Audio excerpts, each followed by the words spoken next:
નમસ્કાર મિત્રો, આ છે આણંદની દૂધ નગરી, જ્યાં ફક્ત ફોટો પડાવવા પૂરતા જ સ્વચ્છતા જળવાય છે. બાકી સાચું જોવા જાય તો ક્યાંય કોઈ અભિયાન નજરે પડતું નથી.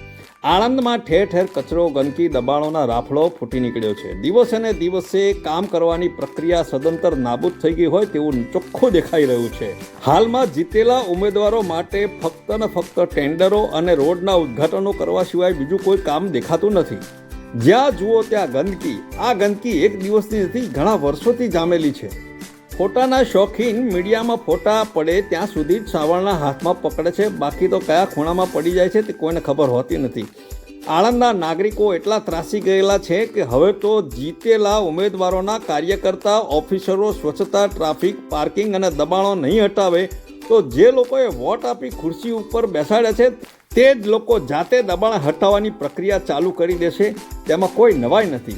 ટૂંકમાં એમ કહેવાય કે આણંદના રહીશો જાતે જ ગંદકી અને દબાણ હટાવવાની ઝુંબેશ હાથ ધરવાના છે. જો આપ આણંદના નાગરિક અને સ્વચ્છતાના પ્રેમી હો તો આ ઝુંબેશમાં આપ પણ જોડાઈ શકો છો.